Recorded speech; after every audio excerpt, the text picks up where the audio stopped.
Bienvenue dans ce premier webinaire de l'année dédié à la pierre papier. Avec un rendement moyen encore de 4,3% en 2021, les SCPI rencontrent un succès croissant. Mais pour beaucoup, la pierre papier demeure un placement difficile à appréhender. Notre objectif est de vous donner toutes les clés pour sélectionner les SCPI qui vous conviennent et d'appréhender, bien sûr, les différents indicateurs de cette classe d'actifs. Nous allons donc ce soir étudier les points suivants. Le marché de la SCPI à aujourd'hui, les types de SCPI et les indicateurs de performance, que ce soit au niveau du rendement, de la capitalisation ou bien du taux d'occupation financier. Pour répondre à vos interrogations, nous accueillons Romain Calbert, responsable des partenariats du groupe Atlan Voisin. Bonjour Romain. Bonjour. Et Philippe Chambéry, directeur commercial grand compte du groupe Primonial Reim. Bonjour Philippe. Bonjour. Bonjour. Alta Profit a développé un partenariat avec Alfeis afin de mettre à votre disposition une sélection pointue de SCPI. Nous recevons ce soir Olivier Daquin, directeur du développement, qui animera cette webconférence. Bonjour Olivier. Bonjour Julien. Je vous laisse la parole. C'est gentil. Bonjour à tous. Merci de nous accueillir. Julien, merci en tout cas à vous, en tout cas clients d'Alta Profit qui nous rejoignez pour ce webinaire. On est ravis en ce qui me concerne encore une fois dans lequel intervenir. On va essayer d'être le plus clair possible, messieurs Romain, Philippe, d'employer non pas des gros mots, mais des mots en tout cas intelligibles pour nous tous, à savoir que, en petite introduction, si vous me permettez, cette année, encore une fois, 2021, on va parler de 2021, les fonds immobiliers ont maintenu plutôt des niveaux de collecte très élevés. La collecte nette de SCPI s'établit à proche de 7,5 milliards en 2021, en hausse par rapport à 2020.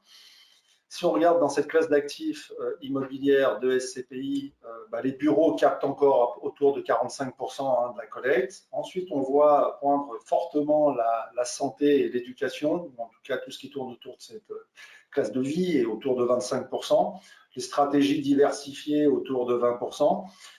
Et puis, ce qu'on ne voyait pas encore les années précédentes, mais qu'on a vu arriver, notamment toute la partie logistique, locaux d'activité, est arrivé autour de 4-5% en 2021. Et puis, un retour du résidentiel. Et on va voir comment, et je sais qu'on va échanger avec certains d'entre vous, le résidentiel, attention, ce n'est pas que la résidence principale de monsieur et madame tout le monde, mais on va voir que les institutionnels rentrent dans ce marché-là assez fortement et nos amis de Primonial et ou d'Atlan donneront sur leur point de vue là-dessus, puisque ça représente une assez forte collecte aussi en 2021. Le commerce, bien sûr, a un petit peu plus souffert. Alors, est-ce que, attention, je reste très vigilant dans les mots, hein, il ne faut pas les voir comme quelque chose qui ne va pas. Non, c'est normal. Je vous rappelle, et je le rappelle à tous si on devait le rappeler, qu'on a vécu 2 ans très complexes. On y est toujours un peu. Cette crise sanitaire, à un moment donné, plus ou moins économique, était quand même bien présente. Et pourtant, cette classe d'actifs, encore une fois, l'immobilier versus immobilier collectif et aujourd'hui les SCPI a parfaitement joué son rôle de valeur refuge et en tout cas capté énormément de collecte, puisque avec ces 7,5 milliards, on va atteindre de l'ordre de proche, si je ne dis pas 80 milliards aujourd'hui de capitalisation, on doit être autour de 79 milliards, donc ce qui est très important. Par contre, on va rentrer un peu dans le détail parce qu'il y a un deuxième mot ou des deuxièmes choses qui sont arrivées très fortement. Et à un moment, on aurait pu parler d'artifice marketing, mais on revoit aussi beaucoup de SCPI aujourd'hui avec un label ISR ou un label ESG, etc. Et elles ont aujourd'hui capté de l'ordre de 11% de la collecte au 3e trimestre 2021 et 24% au 4e trimestre 2021. Donc on voit que ces labels, qui on aurait pu penser étaient des artifices marketing, ne le sont pas, ne le sont plus. En tout cas, c'est notre parti pris chez Alfeis. Et je me permettrai d'intervenir avec vous, messieurs, pour savoir si aujourd'hui, c'est un incontournable et de toute façon, on ne peut pas faire autrement et on verra comment, à quoi ça sert ces labels, etc. Donc, moi, ce que je vous propose, messieurs, après cette petite introduction, encore une fois, la SCPI, il il y a deux moteurs très importants, sinon trois, mais en tout cas deux. Celui de distribuer des loyers, on est quand même dans l'immobilier, hein. Donc le but, c'est j'investis bien sûr dans cette pierre papier ou cet immobilier collectif, mais le but, c'est d'en avoir des loyers. Je rappelle que les sociétés de gestion, leur job, c'est de s'occuper de tout, et notamment de nous donner ces loyers, nous, épargnants, et eux, ils gèrent. Et le deuxième moteur, comme de l'immobilier, éventuellement, il se valorise, quelquefois se dévalorise. Donc là, on va aussi faire le point un peu sur cet immobilier, en plus dans une période de crise sanitaire et économique pour partie, et de se dire comment il a résisté, comment il résiste. Après, éventuellement, et je suppose que dans les questions, on pourra répondre à, je m'en rappelle, des grandes interrogations que vous aviez, le télétravail, est-ce que ça va être une évolution des bureaux ou pas, etc. Et on a maintenant un petit peu de recul 2 ans après, puisque ça fait 2 ans qu'on se pose des questions, et aujourd'hui, on en est. Donc, messieurs, pour commencer, je vais un peu vous faire un petit peu l'arbitre entre vous deux, mais même si je pense que vous pourriez y répondre tous les deux, je vais commencer par Philippe. Philippe, donc de Primonial. Le premier moteur, je viens de le dire, c'est les loyers. Pour distribuer ces revenus à nos clients, il faut que vous perceviez, vous, les loyers de vos locataires, hein, lorsque vous investissez des SCPI. Ça a été les grandes craintes en 2020 et 2021. Qu'est-ce que vont faire les locataires? Est-ce qu'ils vont continuer à payer leur loyer aux sociétés de gestion pour que derrière, ça ne s'effondre pas? Alors, c'est quoi aujourd'hui la perception des loyers chez Primonial en 2021 au sens large? Alors, pour revenir un petit peu sur ce que tu disais tout à l'heure et juste pour remettre les choses en perspective, c'est une année 2021 qui aura vraiment été excellente encore sur la collecte, puisqu'on a collecté à peu près 44% de plus que l'année 2020. Donc, ça veut dire que la classe d'actifs immobilières aujourd'hui est bien présente dans les allocations, que ce soit en fait en direct ou que ce soit réellement en assurance vie, vous le savez. La distribution, effectivement, ça fait partie de ce que l'on vient acheter au travers d'une SCPI. Hein, c'est la distribution régulière potentielle d'un revenu locatif, donc qui est en fait distribué par la SCPI à ses associés. Chez nous, on a une gamme de fonds assez pure. On travaille à la fois alternativement sur le bureau, sur le commerce, sur la santé, sur le résidentiel. On a été sur des excellents taux d'occupation, en particulier en fait sur les deux solutions qui sont mises en avant au sein de la plateforme avec notamment Primovie et Primopierre. On est proche des 100% en matière de taux d'encaissement. Ça veut dire que cette année, on a encaissé la quasi-totalité de nos loyers. Les taux de distribution ont été très bons également. On est en fait sur une moyenne de 4,41% pour l'ensemble de nos fonds, avec sur les deux fonds que je vous ai indiqués, 4,77 et 4,60, donc une très belle performance. En matière de valorisation, la bonne nouvelle, c'est également en fait une stabilité de celle-ci. Les valorisations, c'est en fait issu d'expertises prodiguées par des experts indépendants. Ces experts indépendants, en fait, ont un peu voix au chapitre pour fixer la valeur des actifs une fois par an à la clôture de l'exercice, et ce qui vient effectivement se refléter dans l'augmentation potentielle ensuite d'un prix de part. Mais c'est surtout en fait ce qui vient graver dans le marbre la valeur vénale de vos actifs.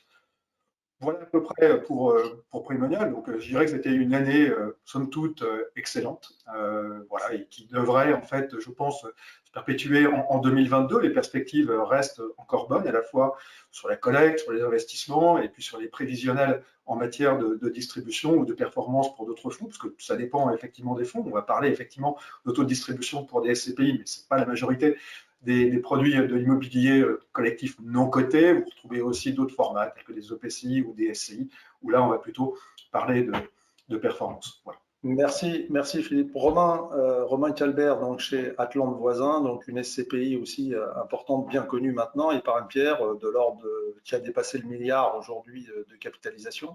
Donc la perception des loyers, enfin en tout cas les échanges avec vos locataires, il n'y a pas eu de gros dégâts en 2021 ou début 2022? Oui, tout à fait. Donc, nous, notre SCPI phare, elle fait en termes de capitalisation 1,7 milliard, réparti bureaux, commerce et bâtiments d'activité, entrepôts, hôtellerie de plein air. Alors, autant sur 2020, on avait pu avoir une négociation avec certains de nos locataires commerçants, notamment pendant le premier confinement, hein, tout le monde se rappelle, ce mouvement de sidération pour tout le monde. Et finalement, on a pu faire des gestes d'accompagnement auprès de ces locataires commerçants. La bonne nouvelle finalement, c'est que sur la suite de l'année 2020 et même en 2021, on est revenu à des taux d'encaissement standards, donc qui tendent quasiment égal à 100%. ce qui fait qu'on a pu distribuer le même rendement qu'en 2020, à savoir 5,36. Donc ça, c'est finalement, c'est ce premier moteur hein, de performance. Hein. Tu as évoqué, Olivier, les deux moteurs de performance. Le premier moteur de performance, c'est le rendement. Et le deuxième moteur, c'est la valorisation du parc. Et donc, éventuellement, la hausse du prix de la part. Or, en 2021, on a procédé à une hausse de prix de part. Donc, finalement, les personnes, hein, les porteurs de parts qui détiennent donc de la SCPI Épargne-Pierre ont vu leur patrimoine se revaloriser, la part étant passée de 205 à 208 euros.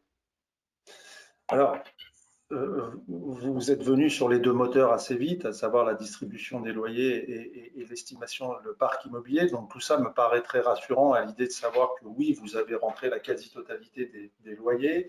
Oui, ça s'est retrouvé dans la distribution des revenus que vous avez annoncé en fonction des tailles de SCPI et de leurs activités, bien sûr. Donc on est entre 4,40 et 5,30, 5,40. Très bien. Tu me parles, Romain, de parc immobilier qui s'est valorisé, donc c'est plutôt dans le bon sens. Hein. Encore une fois, ça veut dire que l'immobilier se valorise, tant mieux. En revanche, souvent on a un indicateur qui est important, qui s'appelle, entre autres, qu'on appelle le report à nouveau ou les réserves, soyons larges. Est-ce que pour servir ces taux de distribution de 4,40, de 5,30 dans le cas d'Épargne-Pierre, est-ce que vous vous êtes servi de ces reports à nouveau, ces réserves que vous aviez dans la SCPI, d'ailleurs qui sont acquises à la SCPI, hein, je le rappelle, qui doivent être distribuées à un moment donné, ou est-ce que vous en êtes servi pour améliorer les rendements ou pas du tout, vous gardez les réserves que vous aviez en 2020-2021 pour un peu plus tard, on ne sait jamais si vous en avez besoin. Romain? Alors non, hein, pour ce qui concerne notre SCPI Épargne-Pierre, le dividende versé, hein, c'est vraiment dû au résultat courant. Donc il n'y a pas de distribution, le résultat finalement est supérieur au dividende. Donc au contraire, hein, on a constitué un petit peu de report à nouveau. Donc un petit peu on a intensifié on a amplifié le matelas pour les périodes qui pourraient être plus compliquées pour l'immobilier. Philippe, est-ce que vous êtes servi un petit peu aussi du report à nouveau? Parce que quelquefois, moi, je vois des SCPI qui ont des reports à nouveau qui tangentent les 1 an. Est-ce que c'est pas beaucoup? Je ne sais pas si c'est votre cas sur toutes vos SCPI, en tout cas chez Primonial, mais quelquefois, je trouve que c'est beaucoup. Il faudrait peut-être en distribuer un peu. Est-ce que ça a été le cas en 2021? Non, pas du tout. En fait, on n'a pas du tout tiré sur le report à nouveau et on sait effectivement, là, tout est provenu en fait du rendement naturel de la SCPI. On a même reconstitué du report à nouveau en fait sur l'ensemble de nos fonds pour cette année.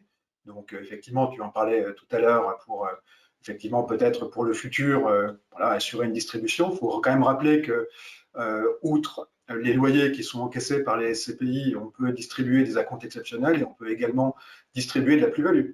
Donc ça, c'est un autre sujet, en fait, la plus-value, parce qu'effectivement, on a acheté des actifs à un moment du cycle qui aujourd'hui nous permettent de les céder avec un niveau de plus-value confortable, au bénéfice, bien évidemment, de la communauté des associés.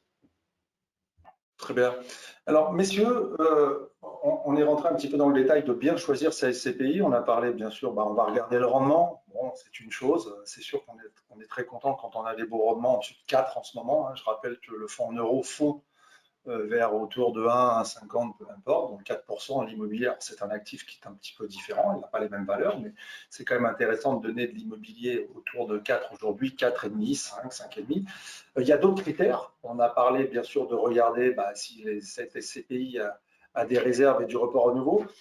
Alors souvent, j'entends les sociétés de gestion ou quelquefois la presse, alors je me méfie un peu, excusez-moi, de la presse dans les articles, mais on regarde, ils priment à la taille ou pas. Est-ce qu'aujourd'hui, c'est toujours, on regarde toujours, alors vous allez me dire sûrement que oui, quand j'entends que vous aviez des SCPI en ce qui concerne Romain de 1,7 milliard, si je ne dis pas de bêtises, on est plus près de 3,6 milliards chez Primo-Pierre, etc. Donc ce sont quand même 4,2 milliards sur Primovi. Très très belle capitalisation. Alors pour moi, ça veut dire normalement très mutualisé. Est-ce qu'on est bien sur ces critères-là, Philippe? Oui, exactement. C'est une très bonne remarque. Effectivement, la taille, me semble-t-il, est assez importante en la matière, dans la mesure où elle permet effectivement de mettre en œuvre une politique d'investissement dans chacun de nos fonds, et c'est vrai également chez chez Romain en ce qui concerne l'Atlan voisin. Ça permet effectivement de mutualiser le risque, hein, d'apporter beaucoup de granularité en termes de nombre d'actifs déjà. Juste pour vous donner une idée hein, sur Primopierre, qui est une SCPI de 2 bureaux plutôt francilienne, parisienne à 86%, on est sur à peu près 70 actifs dans le portefeuille. Ensuite, également au niveau des pays d'investissement, cette taille permet de pouvoir se diversifier en dehors de l'Hexagone, en zone euro majoritairement afin d'éviter les problématiques de risque de change qui peuvent être coûteuses pour une SCPI. Donc ça, effectivement, la zone euro, des pays tels que l'Allemagne, l'Italie, l'Espagne, la Belgique, les Pays-Bas, j'en cite des meilleurs. Et puis, ça permet également d'avoir en fait, une bonne diversification, notamment au niveau de vos risques locatifs, hein, puisque ce faisant, en fait, en multipliant les acquisitions, les portefeuilles, eh bien, on a un nombre de locataires qui croît de manière assez importante hein, sur un fonds comme Primovie. On a plus de 400 baux en place. Donc, c'est une, on va dire, forme d'assurance, de bonne mutualisation en fait des risques qui sont pris sur le fond. Et puis la taille, ça compte également hein, dans la mesure où effectivement, ça permet également d'avoir une force de frappe assez importante. Et puis, notamment à l'investissement, ça permet aussi de pouvoir faire tourner les actifs hein, dans le portefeuille à différents moments du cycle. Il ne faut pas oublier qu'une SCPI, c'est un véhicule qui est géré en bon père de famille. Les opérations de marchand de biens sont interdites. Nous devons conserver les actifs pendant une période minimale de 5 ans avant de pouvoir les arbitrer si les conditions de marché, bien évidemment, sont favorables et idéalement avec de la plus-value derrière. Romain, bien sûr, la taille est importante. Est-ce que c'est au détriment de la performance ou ça n'a rien à voir? Non, en fait, ce qui va être important, finalement, la taille va permettre la régularité de la performance. Pourquoi? Je reprends un peu je ne veux pas paraphraser Philippe, mais finalement, le fait de mutualiser, on suit l'adage ne pas mettre tous ses œufs dans le même panier. Le jour où on a un départ de locataire, et il y en a, hein, fatalement, c'est la vie d'un propriétaire, donc c'est la vie d'une SCPI d'avoir des départs, d'avoir des relocations. Le jour où on a un départ de locataire, ça ne vient pas impacter, trop impacter le fonds, et donc ça va permettre d'avoir un dividende le plus constant possible. Et c'est là tout l'intérêt de la SCPI par rapport à l'immobilier direct notamment. Donc, on a vu un des critères importants, bien sûr, le revenu. Le deuxième, on regarde la valorisation du parc immobilier donc de la société de gestion. Donc, qui peut éventuellement… alors, valoriser, c'est super. Bon, quand on est dedans, c'est encore mieux parce que du coup, on prend les plus-values. Quand on doit les acheter, on achète un immobilier qui est qualitatif quelque part. Donc, même si le prix de part se valorise, j'ai envie de dire, moi, ça me rassure d'acheter un immobilier de qualité. Ensuite, on a vu qu'il y avait d'autres critères. Alors maintenant, on va rentrer un petit peu dans la profondeur du marché parce que, bon, on parle de SCPI diversifiées, etc. Et je l'ai dit en introduction, il y a de plus en plus de tendances. Je ne voudrais pas parler de mode parce que je pense qu'il faut être très vigilant et bien expliquer à nos amis clients d'Alta Profil le sujet. Donc, on a vu poindre très fortement des thématiques telles la santé, aujourd'hui, la logistique, etc. Donc, la santé, encore une fois, c'est pas une mode. C'est pas parce qu'on a eu le Covid que d'un seul coup, on se dit tiens, il faudrait aller à la santé, parce que je suis pas sûr que le Covid soit très rémunérateur hein, en termes de… C'est pas ça le sujet, encore une fois. En revanche, est-ce qu'un plan santé est important et on va y revenir. La logistique, est-ce que avant ou après le Covid, ça s'est accéléré le fait de commander sur Internet? Je pense que le champ était parti et qu'aujourd'hui, on continue. Donc, cette logistique, c'est le bureau d'activité. Est-ce que ça veut dire, tiens, si vous faites des locaux d'activité tous les deux, je ne sais pas qui peut prendre la parole, est-ce que quelque part, on achète les locaux, l'entrepôt énorme en centre de la France pour Amazon ou est-ce qu'on préfère rester sur des locaux d'activité en centre-ville ou proche centre-ville dans vos SCPI, messieurs? Avec plaisir pour prendre la parole. Alors, je laisserai la partie établissement de santé peut-être davantage à Philippe qui en a je sais qu'il en a dans ses SCPI, donc il en parlera mieux que moi. Nous, en ce qui nous concerne, on est principalement investi dans des bureaux, dans des commerces. Alors, c'est vrai qu'il y a eu un développement de SCPI, ce qu'on appelle les SCPI thématiques, SCPI de santé, SCPI de logistique, alors qui ont à la fois du sens, parce qu'on accompagne finalement des grandes tendances. Et en même temps, il faut savoir pourquoi aussi on investit sur le bureau, le commerce, hein. Le bureau, le commerce, finalement, c'est des marchés qui sont très importants. Il faut toujours avoir en tête que sur l'immobilier tertiaire, que ce qui fait la valeur de l'actif, c'est quand même le locataire. Et l'enjeu, c'est le départ du locataire. Or, l'immobilier de bureau, de commerce, un bureau, vous avez un locataire qui part. Si c'est un bureau bien situé, vous cloisonnez, vous décloisonnez, vous retrouvez un locataire. C'est un peu pareil pour un commerce. Alors, commerce, je rajoute un élément supplémentaire, il y a un droit au bail, hein, donc il y a une vraie valeur. Mais au-delà de ça, alors, c'est un peu caricatural hein, ce que je vais dire, mais une zone commerciale qui est bonne, vous avez un Leroy Merlin qui part, facilement derrière, on peut retrouver un Decathlon, un Intersport ou autre. Donc, c'est vraiment là tout l'enjeu d'actifs qui sont vraiment ouverts à beaucoup de locataires, là où, si on prend l'exemple des entrepôts, et on en a en portefeuille, hein, de l'ordre de 5%, c'est des actifs qui sont très spécialisés en fait. Et on sait que le jour où on a un départ de locataire, c'est fatalement un petit peu plus compliqué de retrouver un locataire.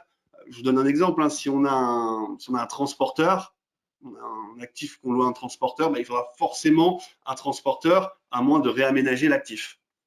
Donc voilà ce qui explique aussi pourquoi il y a beaucoup de SCPI de bureaux et de commerce sur le marché. Philippe, la santé, vrai sujet, grosse collecte énorme en 2021 chez Alphéis, on le sait aussi, bien sûr. Alors, est-ce qu'on peut maintenant rentrer un petit peu dans le détail? Ça veut dire quoi une SCPI de santé? Ça investit dans quoi une SCPI de santé? Alors, concrètement, on est plutôt sur ce qu'on appelle, nous, des méga tendances. Alors, on va parler de santé, mais j'aurais très bien pu tenir le même discours sur le résidentiel aujourd'hui. Et ce qu'on voit, en fait, notamment dans la collecte et à l'investissement, on est en parfaite illustration, puisque sur le marché européen, on a à peu près 320 milliards d'euros qui ont été investis en immobilier d'entreprise sur l'année 2021. Et juste pour vous rappeler un peu les choses, on est à peu près à 100 milliards d'euros sur le bureau, 100 milliards d'euros sur le résidentiel, pour cette même période. La santé, c'est comme je le disais, une méga tendance. Elle est en fait adossée à deux thématiques essentielles que sont à la fois les enjeux du vieillissement démographique avec voilà, la part de la population des plus de 65 ans et la part de la population des plus de 85 ans. Là, on rentre plutôt dans la dépendance. Et puis à côté de cela, un autre enjeu qui est un enjeu financier, qui est un enjeu en fait de construction effectivement d'établissements, de construction, de rénovation également d'établissements pour faire face à une pénurie structurelle. On est aujourd'hui en déficit, hein, très concrètement, en matière d'établissements de santé pour accueillir toute typologie en fait de personnes, hein, qu'on parle de courts, de moyens ou encore de long séjour. Hein, là, on est plus effectivement sur les EHPAD. On les évalue en fait ces mêmes besoins à peu près à 90 milliards d'euros. Et la tendance est d'autant plus avérée qu'aujourd'hui, les États européens consacrent déjà plus de 7% de leur PIB aux dépenses de santé, dont des pays comme la France qui sont bien au-delà, on est déjà à 9%. Alors 90 milliards d'euros en fait à trouver pour aller effectivement créer de nouveaux établissements ou en tout cas les améliorer, ce sont des dépenses aujourd'hui auxquelles les États ne peuvent pas faire face, puisqu'ils sont déjà en fait endettés. Je vous rappelle qu'on est sur un ratio dette PIB en France déjà de 115%, et que vraisemblablement, le budget n'est pas extensible à l'infini. Concrètement, en fait, nous, au travers d'un fonds de santé, on voit et on prend le relais, hein, très concrètement, au plan sociétal, des financements publics. Hein, on n'a pas de partenariat public-privé, on investit que dans le privé, et ça contribue en fait en ce sens, effectivement, à résorber les déficits structurels en matière d'offres.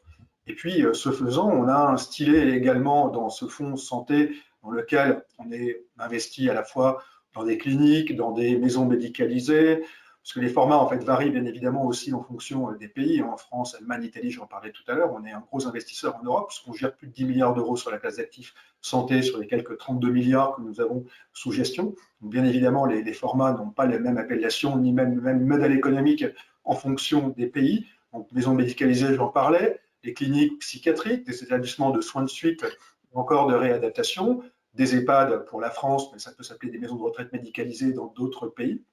Et bien évidemment, c'est un enjeu majeur. Et à côté de cela, en fait, on peut également investir sur cette SCPI Primovie, notamment dans la thématique de l'éducation, dans effectivement des universités privées, des centres de formation qui viennent effectivement apporter un peu de diversification également sur le portefeuille. C'est une méga tendance qui existe depuis quelques années maintenant, il s'est retrouvé dans la collecte, mais le fonds a été créé en ce qui le concerne en 2012, donc ça fait déjà 10 ans qu'effectivement la SCPI intègre ces événements. On s'est très européanisé, puisqu'aujourd'hui, on a plus de 30% de nos investissements qui sont réalisés en Allemagne, en Italie, en Espagne, aux Pays-Bas ou encore en Belgique.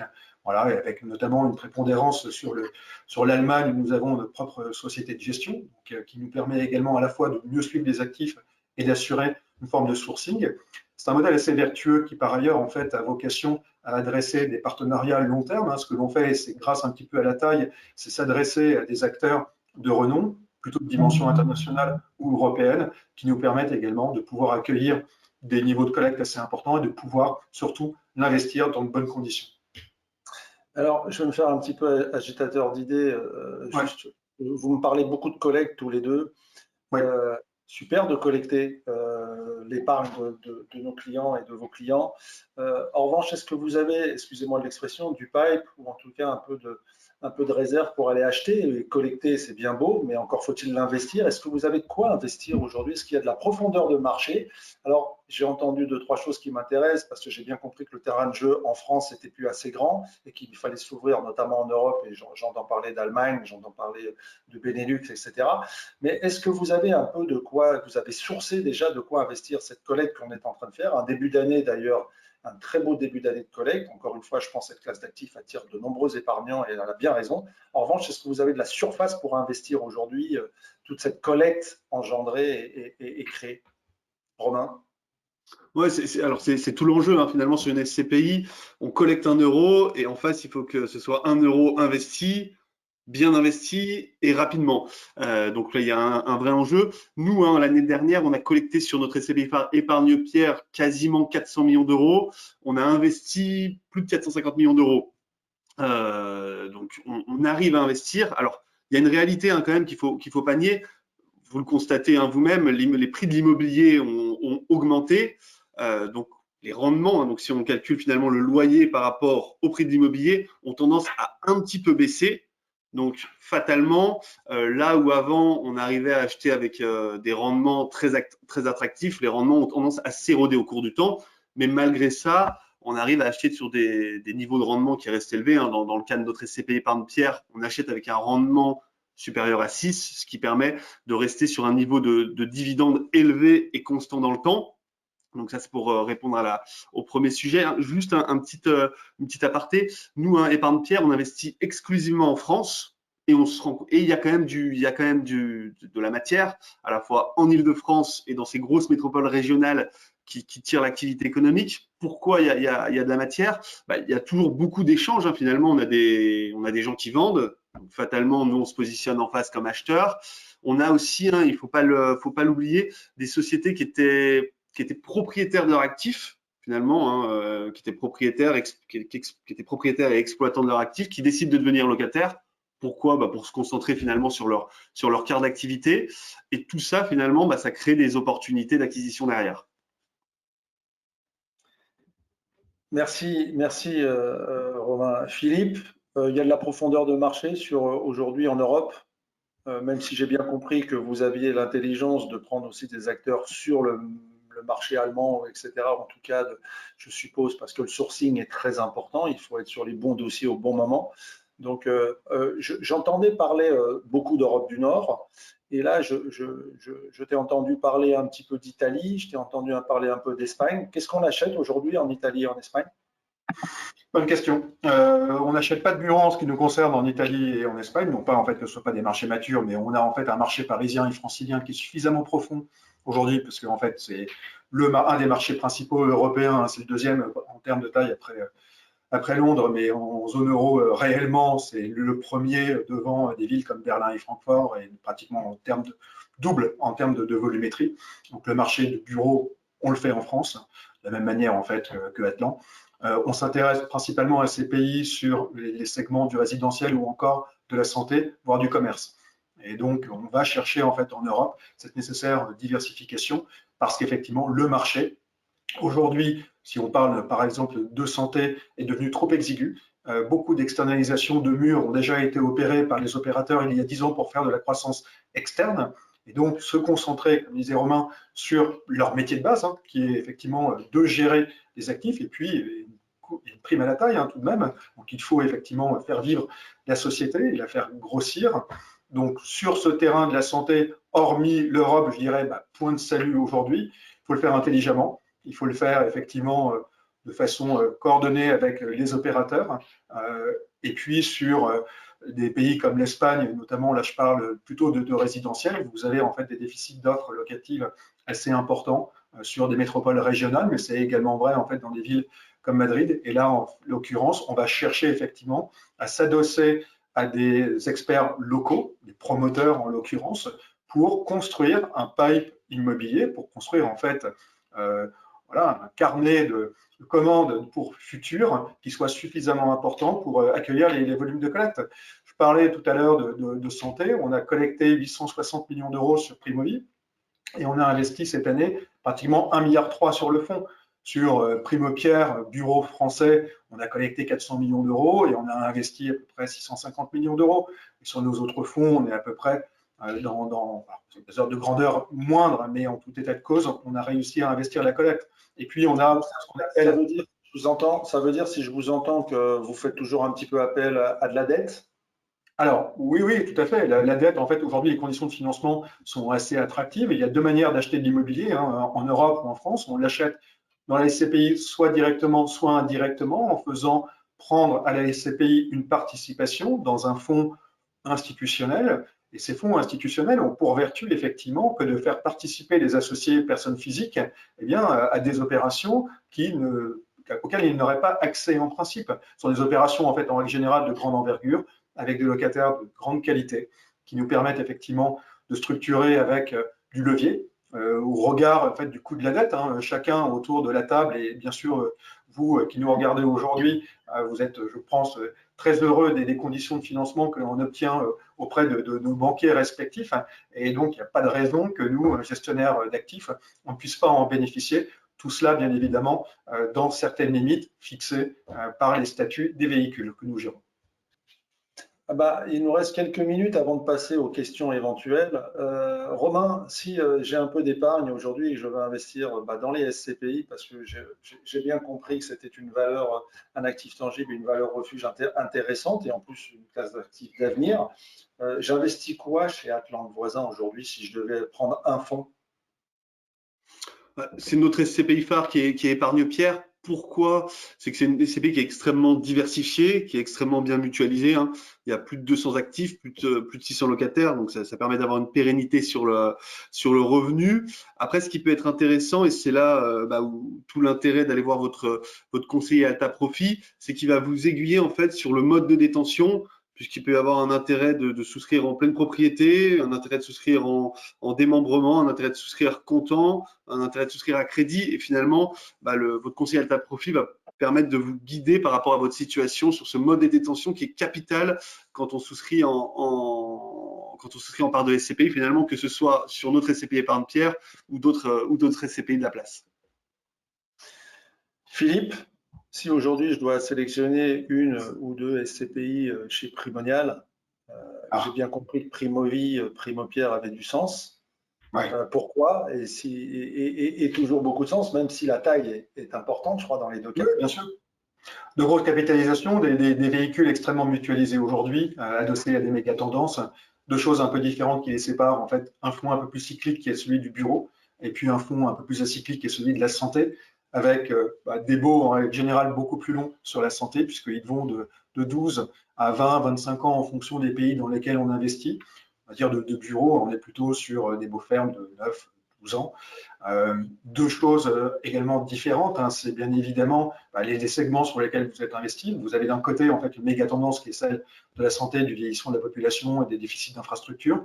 De l'autre côté en fait du bureau, mais c'est du bureau en fait prime et core. Quand on dit prime et core, sont les actifs de meilleure qualité, sont des actifs en fait qui plus est aujourd'hui sont, on va dire, passés à la moulinette de l'E, du S et du G. Vous le connaissez en fait, le label ISR. Donc les deux fonds en fait dont on parle aujourd'hui sont ISR. Primopierre, lui, a une grille d'analyse extra-financière de chacun des actifs détenus en portefeuille. Il en va de même pour Primovi, avec des facteurs d'analyse un peu différents. Ce sont des grilles d'analyse propriétaires que nous avons élaborés pour chacun des deux fonds et qui peuvent différer par ailleurs, effectivement, mais toujours dans cette même optique de valorisation future des actifs et de progression, effectivement, de leur consommation énergétique. Donc, d'un côté, en fait, du bureau, mais pas n'importe quel bureau. De l'autre côté, en fait, de la santé, pas n'importe quelle santé, européen de surcroît, donc qui devrait vous permettre de faire un bon mix en termes d'investissement. Justement, pour conclure, tu viens de mettre encore une fois le doigt dessus. On en entend beaucoup parler. Chez Alphéis, on est très vigilant à ça parce qu'on pense que ce n'est pas du tout un artifice marketing, et bien au contraire. L'ESG, l'ISR. Alors, ça veut dire quoi dans une SCPI d'avoir un label ISR, Philippe? C'est le début des embêtements, j'ai envie de vous dire. Parce qu'obtenir un label, c'est déjà beaucoup de travail, mais une fois que vous l'avez obtenu, c'est là que le boulot commence. Parce qu'en réalité, l'ESG, en fait, ce sont des facteurs, des éléments d'analyse qui vous permettent effectivement de noter de façon extra-financière des actifs immobiliers qui se superposent lorsque, avant d'investir à une grille d'analyse traditionnelle, des diligences juridiques, fiscales, techniques de votre actif. Et une fois qu'on a répondu par l'affirmative en matière d'investissement, le travail commence. Là, vous rentrez dans une phase de construction et d'amélioration, effectivement, de ceci, donc par la mise en place déjà d'un plan d'amélioration et puis de suivi, effectivement, des actifs dans le temps pour aller revoir le certificateur au terme d'une période de 3 ans. Concrètement, l'ISR, c'est pas du tout une mode, c'est quelque chose d'extrêmement vertueux. Nous, on pense que véritablement, hormis ce label ISR et donc des immeubles quasiment vertueux, c'est ce qui permettra aussi d'offrir à ces actifs de la liquidité à terme, notamment au moment de la cession. Et véritablement, c'est se mettre en conformité avec les accords de Paris et puis avec des objectifs de réduction en fait des émissions de gaz à effet de serre, puisque vous le savez certainement, l'immobilier est un gros émetteur de gaz à effet de serre et également en fait un très gros consommateur en matière énergétique. Merci à tous les deux. Écoutez, il y a encore sûrement des questions à vous poser, mais j'imagine que les clients d'Alta Profit, cher Julien, vont peut-être nous les poser. Et s'ils n'en ont pas tout de suite, moi j'en ai encore quelques-unes, donc je n'hésiterai pas. Il y a beaucoup de questions, je vous confirme. La première question, les marchés immobiliers sont au plus haut. Est-il opportun de se positionner aujourd'hui sur les SCPI? Un retournement des prix du marché n'entraînerait-il pas l'absence de plus-value à une échéance de 8 à 10 ans? Messieurs. 8 à 10 ans, ça me paraît un peu long tout de même. Les valorisations, en fait, aujourd'hui, oui, sont hautes, mais on n'a pas de phénomène de bulle stricto sensu. Comme le disait Romain tout à l'heure, effectivement, on achète plus cher les actifs de qualité. C'est en fait une espèce de refuge vers la qualité qui est observée notamment sur le bureau. Et après, il y a une demande assez soutenue sur certaines typologies d'actifs qui fait qu'effectivement, les prix peuvent s'enchérir. Il n'en meurt pas moins qu'en face, on a des loyers, que les loyers se tiennent et que par conséquent, l'objectif en fait premier de la SCPI étant de la distribution de revenus réguliers. Donc, je dirais que ça, c'est assuré. Pour la partie revalorisation, et on vient de parler d'ISR, si vous êtes dans une démarche assez vertueuse en termes de trajectoire, potentiellement, vous avez une valorisation potentielle également.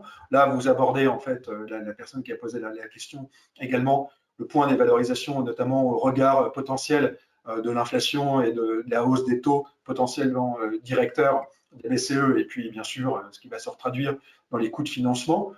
J'ai envie de vous dire, oui, potentiellement, ça peut faire décaler un peu les valorisations.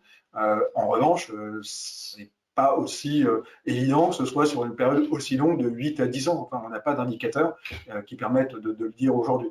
Voilà. Romain, tu veux peut-être rajouter quelque chose? Oui, pour aller dans le sens de Philippe, finalement, il y a un élément. Alors, c'est le premier, c'est qu'une SCPI, c'est pas un produit coté, c'est pas un produit où il y a du market timing, parce que finalement, on l'achète avant tout pour son flux, un flux qui est régulier. Pourquoi il est régulier? Alors, je ne vais pas revenir sur ce qu'on a évoqué, mais la mutualisation, etc. Ça, c'est donc la première chose à dire. Alors, la deuxième, est-ce que c'est cher? C'est toujours la question. Après, on peut dire quel marché n'est pas cher aujourd'hui. Il y a beaucoup d'argent en circulation, beaucoup d'argent qui vont sur tous les marchés, dont le marché immobilier, bien entendu. C'est vrai sur le résidentiel, mais c'est vrai aussi sur l'immobilier de bureau, de santé, etc. Après, il y a quand même des éléments à avoir qui vont dans le sens d'une potentielle valorisation, et ça revient aux éléments ESG, c'est la non-artificialisation des sols. En fait, il faut savoir qu'on ne pourra plus artificialiser les sols. Autrement dit, on ne pourra plus construire du bureau, du commerce, du résidentiel de moins en moins. Et qu'est-ce que ça engendre, ça? Finalement, ça engendre une offre qui a tendance à stagner ou qui va augmenter légèrement. Donc, et si la demande, alors après tout va dépendre de la demande, mais si la demande de bureaux, de commerce reste importante, ce qu'elle est actuellement, forcément, ça peut entraîner des hausses de prix. Bien sûr, et moi j'insisterai sur une chose, parce que nous, en termes de plateforme de distribution multi-SCPI, multi-société de gestion, j'insiste à ce que les clients d'Alta Profit, bien sûr, aillent voir leurs partenaires et en tout cas les conseillers d'Alta Profit pour bien se faire orienter, parce qu'encore une fois, il y a bien sûr, dans une SCPI, il peut y avoir plein de choses, donc j'ai rien contre certaines villes, etc., mais il faut être extrêmement sélectif, et on s'aperçoit que la sélection, et je sais que certaines de vos SCPI, et j'en connais d'autres qui datent depuis 70, aujourd'hui ont des performances, des TRI depuis des années, et pourtant on en a eu des crises, et immobilières, et etc., et pourtant tout ça a du sens. Alors, c'est vrai qu'on est dans l'immobilier. Alors, je sais qu'on parle souvent d'emplacement, d'emplacement et d'emplacement. Je pense que ces critères-là sont à regarder dans la SCPI, donc à travers la société de gestion, et qu'on ne s'invente pas non plus faiseur de SCPI comme ça, en se disant, tiens, c'est une belle classe d'actifs, je vais tout acheter et puis ça va marcher. Non, ça se sélectionne, ça s'arbitre. Et c'est pour ça que vous devez faire question, en tout cas, très bien sélectionner. Ce n'est pas que le taux de rendement facial que vous voyez dans la presse qui peut être intéressant. Merci. La SCPI est-elle un bon investissement pour faire face à la remontée des taux et l'inflation? Je peux prendre la parole. Ouais, vas-y. Alors, c'est vrai que ça peut faire peur, ça peut faire peur, pardon, l'inflation. L'immobilier résiste globalement à l'inflation. Pourquoi? C'est que les loyers sont indexés à l'inflation, que ce soit dans notre cas, nos actifs de bureau, nos actifs de commerce. Finalement, quand il y a de l'inflation, on peut réviser les loyers à la hausse. Donc, au contraire, c'est plutôt positif. Alors, bien entendu, n'entendez pas ce que j'ai pas dit, c'est dans une certaine mesure. S'il y a trop d'inflation et si l'inflation n'est pas accompagnée d'une amélioration de l'économie, là, ça entraîne des difficultés. Mais dès lors que l'inflation reste relativement maîtrisée et qu'elle est accompagnée d'une amélioration de l'économie, c'est positif clairement pour les loyers et donc pour les porteurs de parts de SCPI. Merci. Est-il préférable de placer des SCPI dans un contrat d'assurance vie lorsque celui-ci donne accès ou bien de les acheter en direct? Moi, je peux répondre pour partie à cette question puisqu'on fait les deux. Tu l'as dit tout à l'heure, Romain Calbert, on peut acheter les SCPI de différentes façons. J'ai envie de vous dire que les deux sont très intéressantes. C'est juste pas la même stratégie. Aujourd'hui, lorsque vous achetez à travers un contrat d'assurance vie, c'est dans le but éventuellement de transmettre ce contrat, enfin ce côté patrimonial du contrat d'assurance vie. C'est un support qui peut se mettre à l'intérieur avec des frottements un petit peu différents, mais c'est un support qui est intéressant. En revanche, lorsqu'on l'achète en direct, il y a deux moteurs qui sont aussi très intéressants. Bien sûr, c'est pour percevoir des revenus, au même titre que lorsque vous que vous achetez un petit bien pour le louer, etc. Le deuxième, Romain en a parlé, ce qu'il faut regarder aussi quelquefois, en fonction, encore une fois, de sa stratégie patrimoniale, faites confiance à votre conseiller Alta Profit, c'est le démembrement.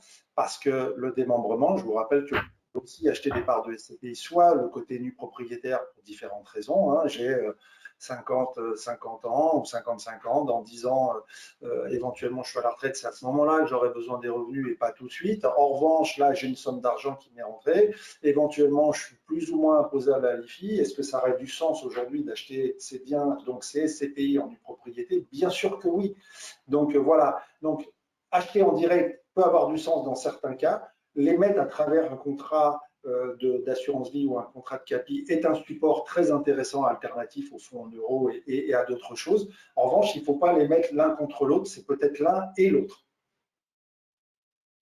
Justement, on a une question sur l'achat de SCPI en dénombrement. L'internaute nous demande si c'est pertinent, en particulier quand on est imposable à 30%. À quoi faut-il être vigilant dans sa stratégie? Est-ce que c'est une stratégie identique dans le choix des SCPI? Que faut-il privilégier?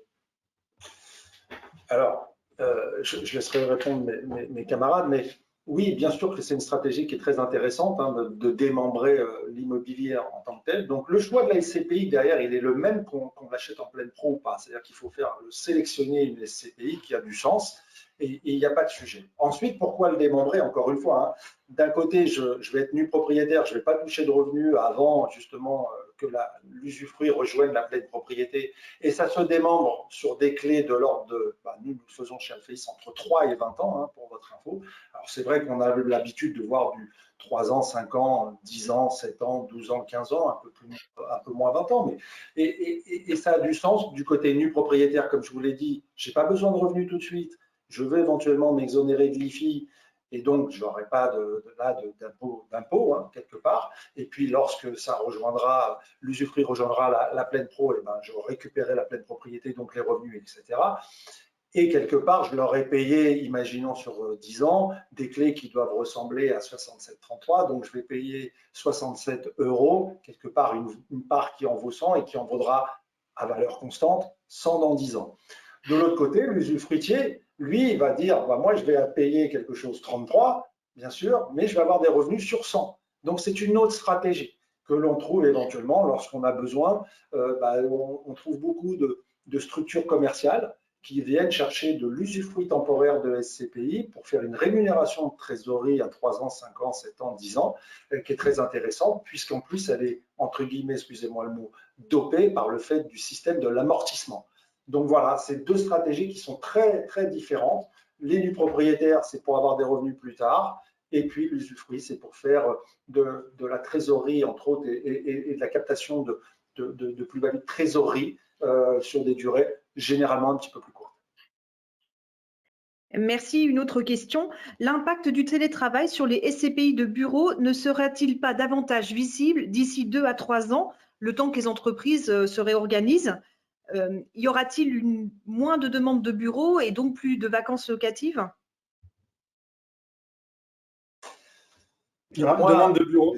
Hein, oui, Philippe. Il y aura une demande de bureaux différente. Je pense qu'il y a toujours des tenants en fait, de la réduction ou du maintien ou de l'augmentation des mètres carrés. Si on considère qu'effectivement la crise sanitaire a vocation à perdurer pour des années, bien évidemment, les états-majors ne vont pas réduire leurs mètres carrés. Voilà, c'est très clair. Ils vont même en fait conserver ce qu'ils ont, voire augmenter, mais au profit, on va dire, d'usages différents du bureau. On sera dans un bureau très différent, qui sera beaucoup plus flexible, plus hybride également en termes d'utilisation. Donc, ce n'est pas du tout la mort du bureau, c'est simplement une autre manière de l'utiliser. Je te rejoins parfaitement, à savoir qu'aujourd'hui, ce que nous voyons, encore une fois, à travers toutes les SCPI, à travers toute la collecte, et entre autres les sociétés de gestion qui font des bureaux, alors, la crise, entre guillemets, sanitaire n'a fait qu'accélérer déjà quelque chose qui était déjà bien commencé. À savoir qu'aujourd'hui, bien sûr, l'emplacement est très important parce que les gens, comme vous l'avez dit, il y aura du télétravail, il y en avait un petit peu, il y en a un peu plus. Aujourd'hui, est-ce qu'on a un peu revenu au bureau? Oui, parce qu'on s'est aperçu que tout le télétravail, pourquoi pas, mais pas que, parce que pour des raisons de désociabilisation, etc., on s'en est bien aperçu. En revanche, les bureaux doivent être occupés différemment pour une raison de place. On a besoin de lieux de vie différents. Est-ce qu'on parle de conciergerie aujourd'hui dans les bureaux? Oui. Est-ce qu'on a besoin d'être extrêmement bien placé pour aller vite justement en transport pour rentrer chez moi parce que je vais n'y venir que 4, 5e, etc. Donc oui, on a toujours autant besoin de mètres carrés, occupés différemment et avec éventuellement aussi des surfaces de vie un petit peu différentes et non plus le petit bureau individuel ou l'open space en batterie. Non, tout ça est en train de s'équiper et c'est pour ça que, alors par contre, toujours très bien placé dans les métropoles, dans les centres-villes, etc. Et on voit bien que ça devient des biens rares et très recherchés, d'où je crois aussi une partie des valeurs immobilières qui ne baisseront pas dans les années à venir sur les bureaux en tout cas. Merci. Existe-t-il une analyse du parc des SCPI affichant le DPE, ce qui devrait avoir une incidence importante sur les réallocations ou les travaux à faire? Le rendement et la valeur des parts ne seront-ils pas fortement impactés? Alors, il n'y a pas d'obligation à ce niveau-là, parce que finalement, un des gros avantages de la SCPI, c'est aussi que c'est un produit très transparent. Vous retrouvez tous les actifs détenus par la SCPI, donc tous les actifs finalement que vous détenez indirectement. Vous avez l'adresse, vous avez la valeur d'acquisition, la valeur comptable. c'est des éléments qui à part. Après, par contre, vous avez vraiment l'adresse, donc vous pouvez, si l'envie vous en prend, de regarder où c'est précisément, à quoi ressemble l'actif. Ça, c'est une possibilité. Alors, je rappelle en plus que cette classe d'actifs fait l'objet d'expertise tous les ans, comme l'a dit Philippe, je crois tout à l'heure, Philippe Chambéry, d'analyse tous les ans du parc immobilier. C'est quand même quelque chose non seulement de très transparent et très analysé. Et avec un élément, ce qu'on a commencé à évoquer pour les SCPI labellisés ISR, c'est qu'il y a ce devoir finalement d'améliorer l'actif en continu pour le rendre meilleur d'un point de vue ESG, et de ce fait qu'il est plus confortable entre guillemets pour son locataire et les salariés qui l'utilisent. Merci. La crise sur des EHPAD peut-elle avoir un impact sur la valeur des murs propriétaires des SCPI?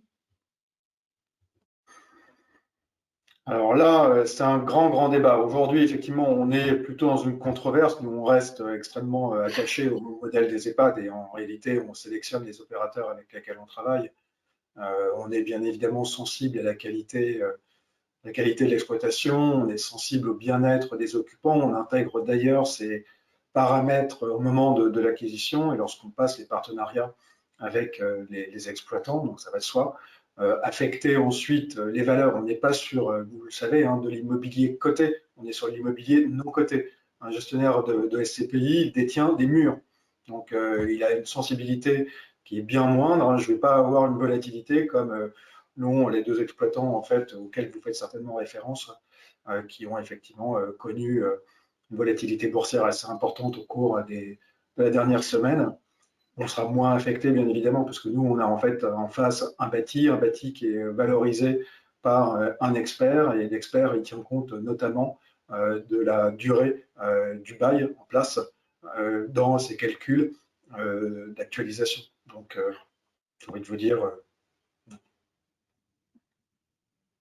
tant que ces exploitants payent leur loyer, ça ne change rien. Merci. La liquidité des SCPI est souvent évoquée. Comment traitez-vous ce sujet? La première chose à dire quand même, c'est que la SCPI, c'est un produit immobilier. Donc, par essence, un produit immobilier, immobile, j'ai envie de dire illiquide. Après, tout dépend de l'immobilier qu'on a. Aujourd'hui, on a un appartement à Paris, on décide de le vendre. On peut le vendre, si on le vend au bon prix, on le vend très rapidement. À l'inverse, si j'ai un appartement, une maison dans un endroit où il y a moins de demandes, ce sera plus compliqué. C'est un peu pareil sur la SCPI finalement. Si on a une SCPI où il y a beaucoup d'attrait, beaucoup de collecte, finalement vous avez un niveau de liquidité qui est très importante, puisque il y aura peu de personnes qui vont décider de sortir de la SCPI parce que le rendement est intéressant. À l'inverse, beaucoup de personnes qui veulent entrer dans la SCPI. Donc finalement, le niveau de liquidité sera très important. Je rappelle néanmoins que c'est un produit qui doit se garder dans le temps. On indique sur les différents prospectus, alors ça va dépendre des SCPI, mais généralement 8-10 ans. Dans les faits, c'est beaucoup plus long que ça, la durée de détention moyenne.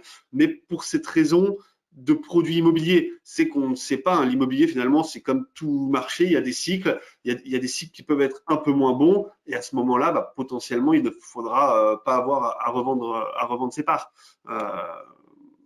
Voilà les réponses que je peux faire sur cet aspect-là. Existe-t-il des SCPI éligibles Pinel avec une réduction d'impôt de 21%?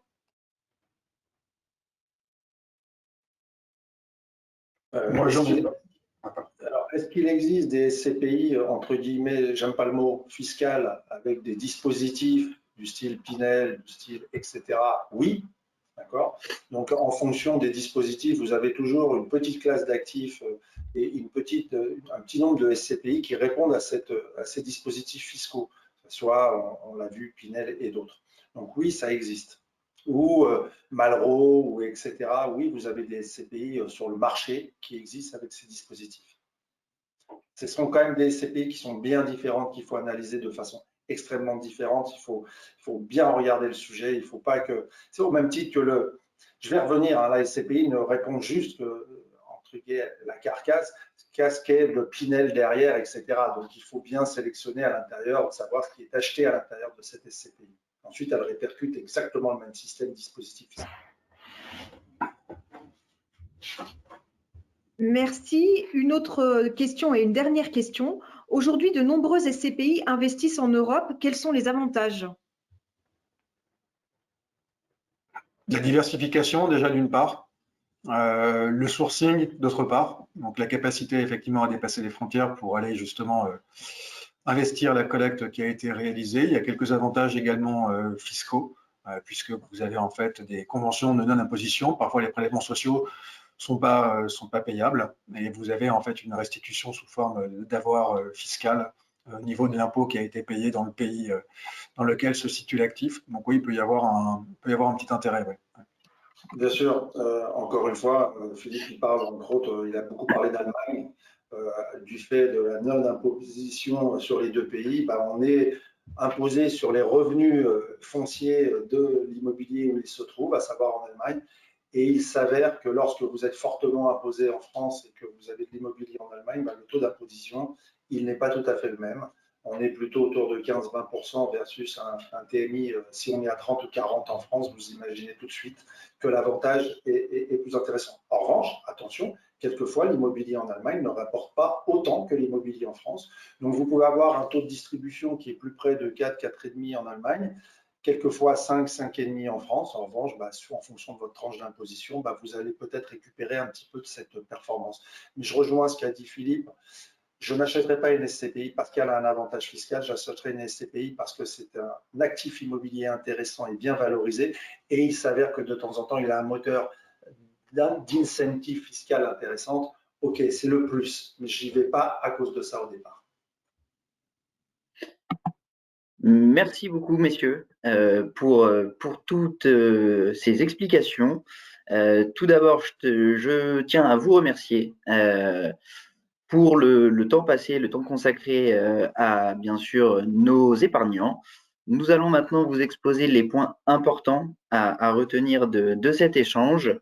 Donc, le premier point, la SCPI est aussi appelée pierre-papier et permet donc de générer un revenu complémentaire dans le cadre d'un investissement hors contrat d'assurance vie, à savoir que dans un contrat d'assurance vie, les dividendes sont versés généralement sur un fonds euro. Elle offre l'accès à un patrimoine diversifié, tant sur le plan géographique que sectoriel, et on en a beaucoup parlé durant ce webinaire. La diversification permet de réduire son exposition au risque. L'investissement sur les CPI en direct est accessible dès 1 000 € selon les modalités de chaque SCPI. Donc, ça peut être un nombre de parts minimum, par exemple. Les rendements non garantis en capital sont attractifs et réguliers. Et bien sûr, pas de stress, les SCPI sont gérés directement et les biens immobiliers sont délégués à des professionnels. J'espère bien sûr que l'on a répondu à toutes vos questions et que l'on vous a donné envie de franchir le cap et d'investir en immobilier via des SCPI en direct. Si vous avez la moindre question, n'hésitez pas à nous contacter, à contacter l'un de nos conseillers en gestion de patrimoine qui se fera un plaisir de vous répondre. Merci à tous de nous avoir suivis et encore merci à tous les trois pour votre participation. Je vous souhaite à tous une excellente soirée et à très bientôt.